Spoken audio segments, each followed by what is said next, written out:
Hello everyone. I am not on the trail. I'm drinking a Coke in a room on a zero. This is after I scraped up my knee pretty good. Decided to take a couple zeros actually, and I just rest up before I get back out because it really hurts with the knee going like this. Makes me feel very soft because I walked around with a broken spine, and last year 300 miles or so on a sprained ankle with a broken bone in my foot. Walked 100 days on that broken back, or fractured spine, same thing. This was because I'm way ahead of schedule, so I could afford to take a day or two to let that heal, because there was basically 6 lacerations or abrasions, however you want to look at it, on the leg, and then one on the arm. I hit pretty good, pretty hard. But I thought this would be a good opportunity. One cool idea I had is, obviously I'm out here on the trail this year. I was on the trail last year on AT. I'll be on the trail probably several other times throughout my life. But I thought it would be really cool to give a review on each state. I know some people wanted to hear that on some of the states. I thought, well, that'd be really a great idea to actually do that for every state or section. So that's what I'm going to do. I'm going to do a few videos here talking about each state and kind of my review of it, what I thought.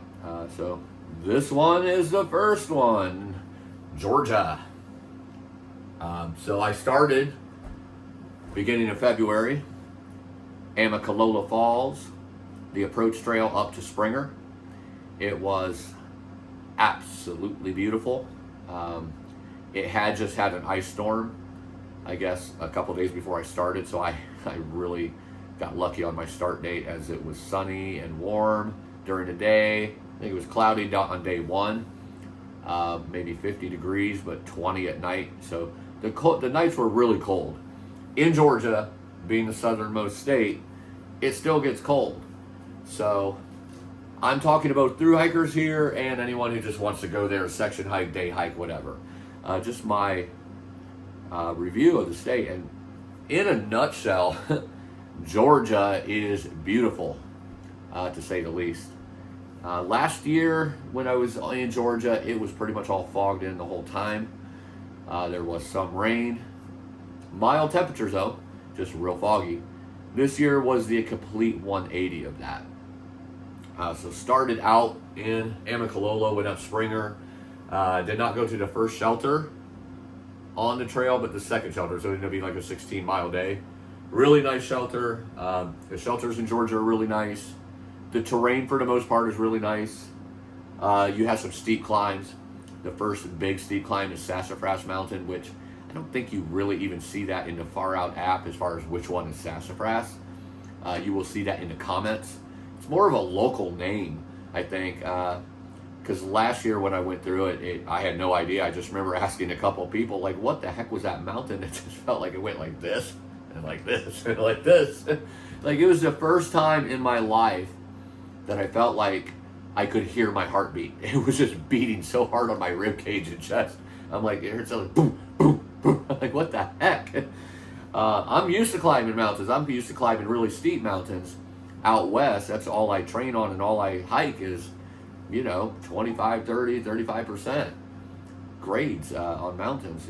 Get me to the top quicker. Switchbacks are kind of boring to me. It's like, I don't want to go back and forth, keep seeing the same areas over and over again. I want to get to the top. So I love it. Don't get me wrong, I love it. And keep in mind, these reviews are from someone who loves to climb. I am a mountain summiter first, a through hiker second. I would say those are pretty even now, but that's how it started in my life, is climbing the mountains. Hiking up, hiking down, and so forth. So this review is based on someone who loves to sweat and loves the challenge. There's plenty of mountains in Georgia. They're not super high, but some of them are super steep. It's best to be in shape when you get out there to Georgia, but it's not undoable if you're not in shape. Just take shorter miles and so forth. But the trails are really good. There are some areas with rocks, not too much. Really, Blood Mountain is the first with a lot of bouldering, if you want to call it that. I don't call it bouldering. I just call it stepping on rocks. Bouldering to me is a little more technical. Scrambling is a little more technical than even that, in my mind. But climbing rocks up and down, or it's more down, when you're going northbound, I find it not hard at all. In my opinion, a lot of people kind of overreact to what Blood Mountain is going to be. It's not that tough. In rain, it could be a little sketchy. Don't be afraid to get on your butt and scoot down. There's nothing wrong with that. Don't let anybody ever tell you that there's something wrong with that. You're here to climb the trail, walk the trail, do whatever on the trail to get from point A to point B. However you are comfortable doing it, do that. It's great to face your fears, but if you're unsteady on something that's going like this on a rock face, especially if it's wet, you're going to hurt yourself if you're too careful. So it's best to get on your butt, grab onto a tree, whatever you have to do to make that a safe decline for yourself. But that's really the first one that you have to deal with. Not do too bad at all. Then you come into Neal's Gap, and you have mountain after mountain for a while. So it's straight up, straight down, not straight up, but climb up, climb down, climb up, climb down. Sassafras Mountain is really the first mountain that you see what the AT is going to be like.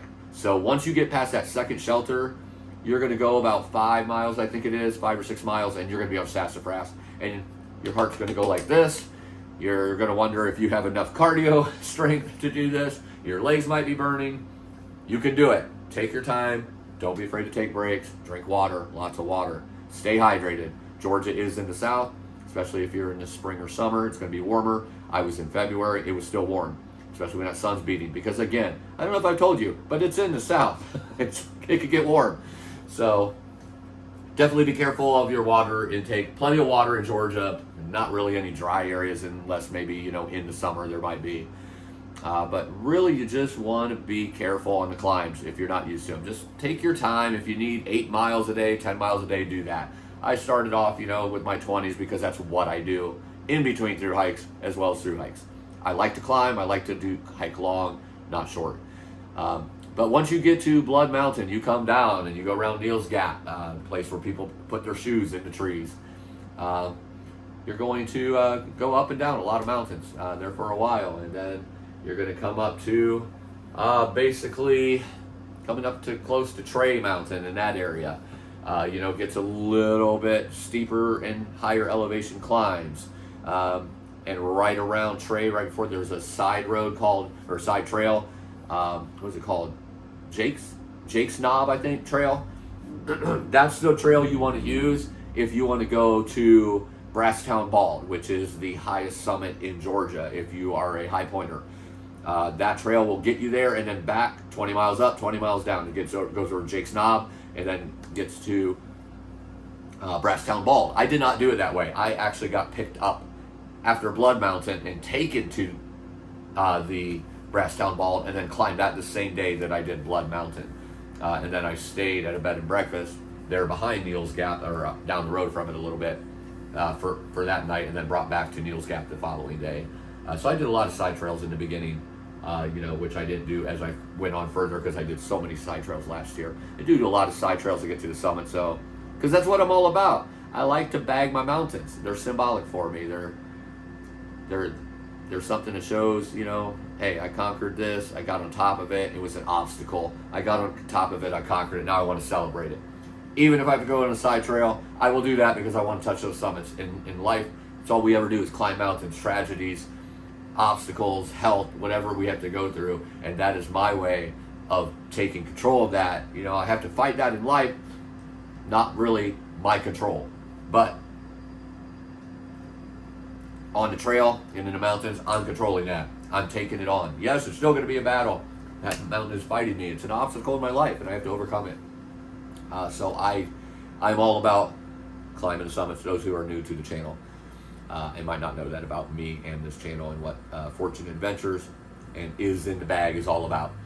It's all about conquering and celebrating those victories in life and living life to its fullest. But back to the review of Georgia. After those mountains coming to Trey, then you're kind of going down into the Hiawassee area, which is around Brasstown Bald as well. And then you're coming into North Carolina soon after that. So in a nutshell, Georgia is absolutely beautiful. There were so many views. People that say there's no views on the AT aren't paying attention. Even when you're not getting views of the mountains in the background and the gorgeous rhododendrons and mountain laurel trees, I'm telling you, in the middle of winter when there's not anything growing on the trees, it is still gorgeous. The landscape, the forest change, subtle change several times a day. You're going to see, if you're just really paying attention and taking it all in, it is a beautiful state. Absolutely beautiful. And I would highly recommend to check it out if you haven't. But the trail's in great condition. Georgia, whoever are the maintainers of the trail in Georgia, do a great job of maintaining and keeping it in good condition. Not too many rocks, and when there are steps a lot of times. Not a lot of scrambling or bouldering or anything like that. Just a lot of climbing with a lot of epic and beautiful views, especially if you catch them on days that are sunny. So that's my review of Georgia. Thank you for watching, and the next one is going to be talking about Tennessee and North Carolina as one, both states in one, because they cross each other so many times. So tune in to that one, and I'll see you soon. Live life.